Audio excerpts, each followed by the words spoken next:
What's up guys? Ito na naman po ang inyong napakagandang kusinera, Kitty Ya! And welcome to my channel. Hindi ko alam kung saan kayo magagalit.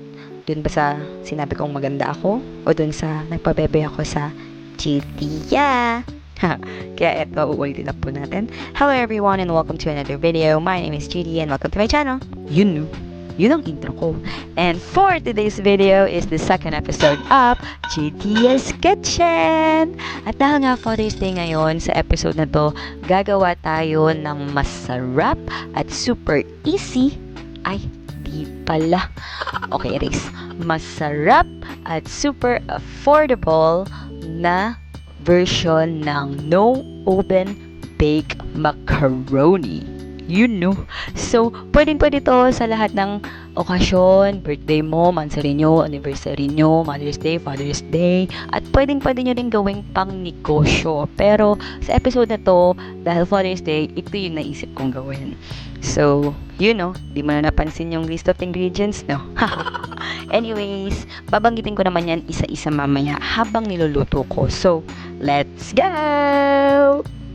Okay mga kapatid, mapakulo lamang po tayo ng tubig, wisikan ng asin at ihulog ang mga macaroni sa kumukulong tubig.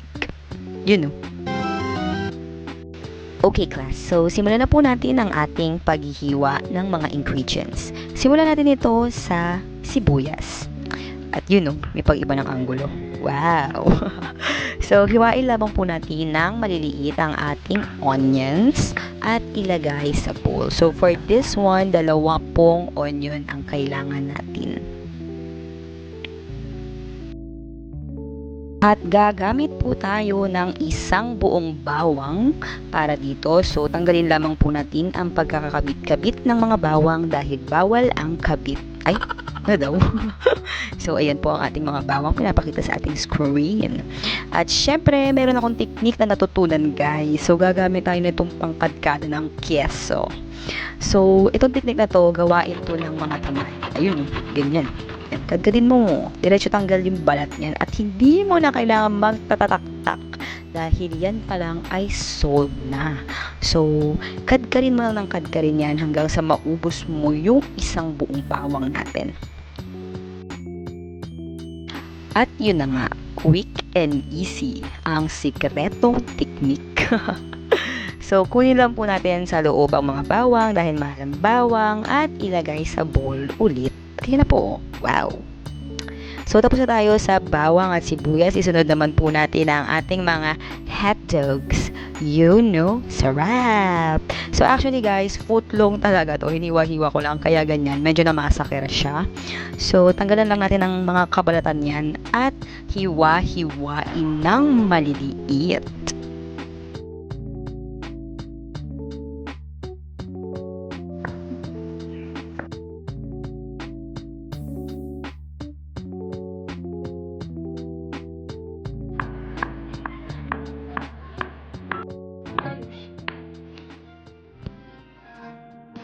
At wow, may pag-slow mo. So, bigyan po natin ng heart yan mga kapatid. At isunod na nga po natin ang ating ground pork na siguradong hinugasan. At okay, isang maiksing commercial po para kay Tagging ay nahulog. Okay, at dahil hindi nga po ako marunong magbukas ng lata, tulad nung sa episode ng tuna, hihingi tayo ng tulong. Uy, pabukas naman ito. At maraming salamat po sa aking butihing ama na nagbukas ng lata para sa akin. At dahil nga guys, buo yung nabili kong mushroom, hihiwa-hiwain ko pa yan. So, kung makakabili kayo ng hiwa-hiwa na is much better para iwas gawain. Tamad Dahil nga po espesyal ang araw na ito ay gagamit tayo ng butter na hatid sa atin ng Magnolia Dairy Cream. Tanggalin lamang po natin ang kanyang mga balot. Ganyan. Hiwain na nga po natin ang ating butter. Pero teka, ba't parang napakatigas nito? Ang tigas. So, nag-decide ako na palambutin muna siya para naman mahiwa ko siya. Nga po, matigas pa rin siya. Matigas ang ulo ng margarine na to. So, hiwain na rin natin siya. Okay lang yan. Makakasahog pa din. Ito na nga po mga sis, cooking time!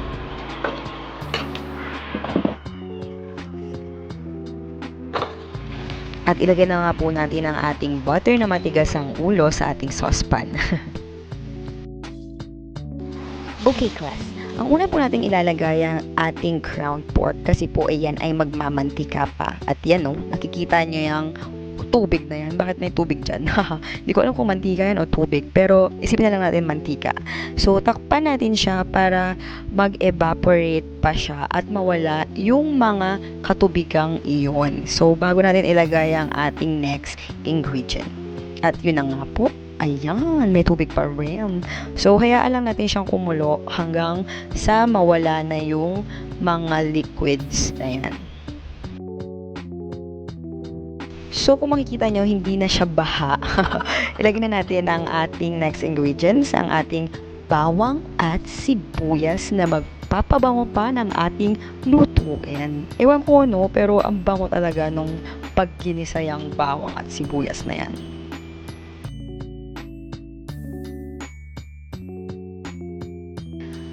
Takpan at buksan lamang po natin ulit at langhapin ang sarap ng buhay.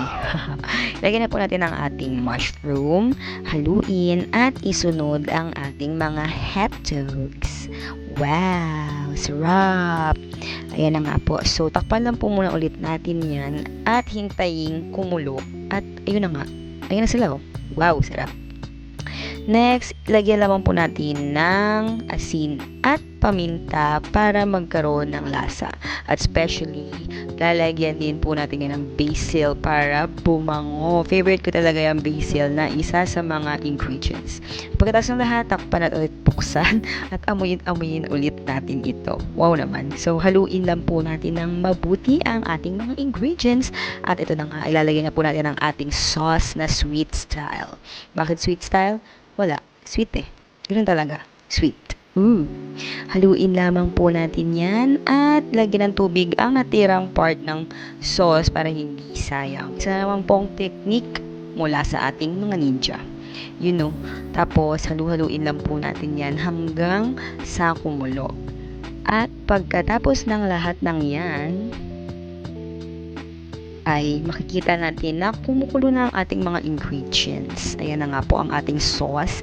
Makikita nyo ang kulo niyan. At, ayan. Ganyan. Ayan Wow.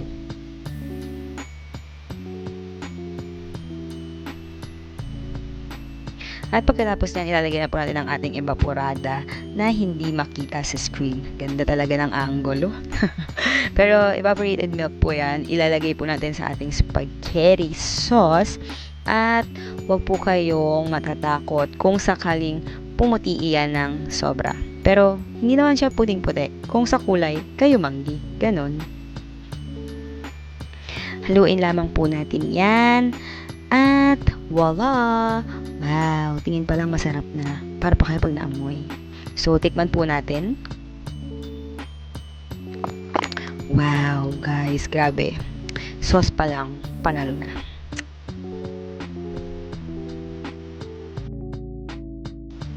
Takpan at pakuluan lamang po natin ulit siya for the last time. At pag nakita nyo okay na yung sauce nyo, thumbs up na yan. So, patayin na po natin ang ating stove at bigyan ng malaking thumbs up. At ito na nga po, mga classmate, ang ating gagawin ay ang cheesy white sauce na ipang-top natin sa ating Bake Mac. So, super easy lang yan gawin, guys. Maglagay lang tayo ng 5 tablespoon of flour sa ating butter. Haluin, lagyan ng 2 3/4 cups of evaporated milk at haluin lang natin hanggang sa mawala yung texture ng flour.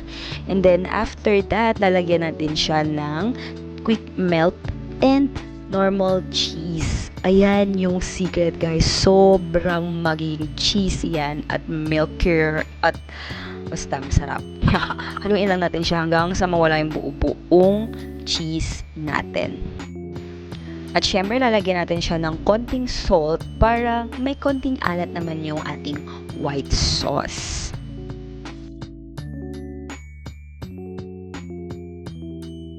So, dito na po magsisimula ang ating paghalo. Kasi kailangan nating haluin yan hanggang sa makuha natin yung gusto nating texture na medyo malapot.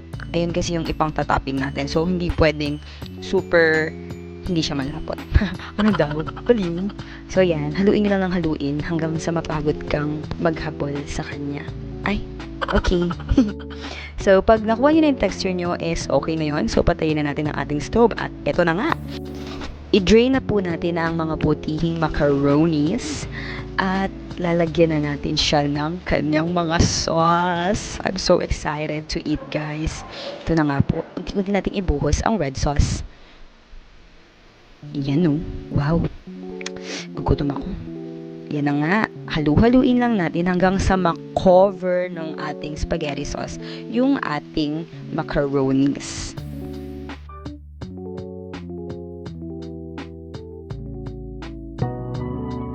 And this is the moment that we're all waiting for. Wow! Lagyan natin ng konting basil on top para magkaroon ng design. Hindi. Para pampasarap yan, guys. Yun, no? Bigyan ng heart yan. Wow! Tapos na po ang ating super easy. Hindi pala easy. So, eto na nga po mga guys, ang ating Bake Mac na hindi ginamitan ng oven na tinatawag nating no oven bake macaroni na super affordable at super sarap.